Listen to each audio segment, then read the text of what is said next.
अब इसमें एक कॉन्वेक्स लेंस दे रखा है जिसकी फोकल लेंथ दे रखी है 15 सेंटीमीटर्स।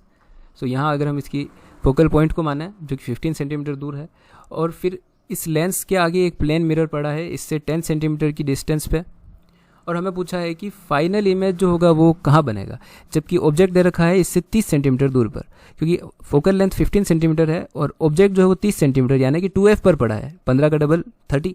सो अगर ऑब्जेक्ट को यहीं रखा जाए 2f पे, तो हमें पता है कि अगर ऑब्जेक्ट को 2f पे रखा जाए तो उस लेंस से उसका इमेज भी 2f पर ही बनता है।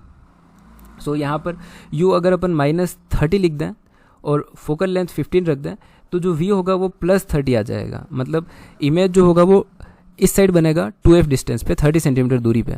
सो एक बार के लिए कॉन्वेक्स लेंस से इमेज बना या इससे 30 सेंटीमीटर दूरी पर, अगर ये 10 है तो ये हो जाएगा 20 सेंटीमीटर्स। तो 20 सेंटीमीटर बिहाइंड द मिरर ये फर्स्ट इमेज होगा।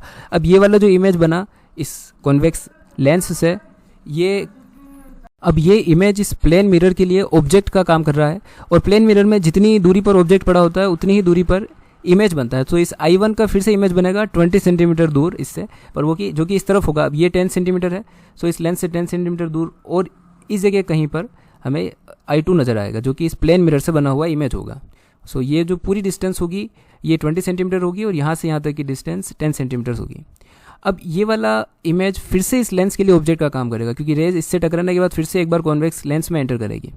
सो अब इस कॉन्वेक्स लेंस से जो ऑब्जेक्ट है वो 10 सेंटीमीटर दूरी पर पड़ा है, और क्योंकि हम इस डायरेक्शन में डिस्टेंस मेजर कर रहे हैं तो हम u को नेगेटिव लेंगे, नहीं यहाँ पर फिर से u को पॉजिटिव लिया जाएगा, क्योंकि रेज अब की बार फिर से इस तरीके से आ रही है, इस तरफ से आ रही है, इस मिरर से टकरा के। सो u पॉजिटिव होगा, और v हमें फाइंड करना है, फोकल लेंथ हमें 15 दी गई है। सो फिर से हम लेंस इक्वेशन का यूज़ करके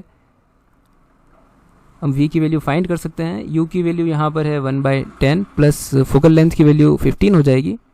सो इसको सोल्व करने पे मिलेगा 10 × 15 डिवाइडेड बाई 25। 5 से ये कट रहे हैं 5 टाइम्स, और फिर 10 अगेन कटेगा 2 बार, और v की वैल्यू आएगी 6 सेंटीमीटर। सो इस लेंस से जो फाइनल इमेज होगा वो 6 सेंटीमीटर दूरी पर होगा, और पॉजिटिव डायरेक्शन इसी तरफ ली जाएगी क्योंकि मिरर से टकरा के रेज इस तरफ से आ रही है और जहाँ से रेज आती है पॉजिटिव होता है। सो इससे 6 सेंटीमीटर दूरी पर इमेज बनेगा, और अगर प्लेन मिरर से दूरी देखी जाए तो वो होगी 10 + 6 यानी कि 16 सेंटीमीटर दूरी पर लेफ्ट साइड में फाइनल इमेज बनेगा प्लेन मिरर से।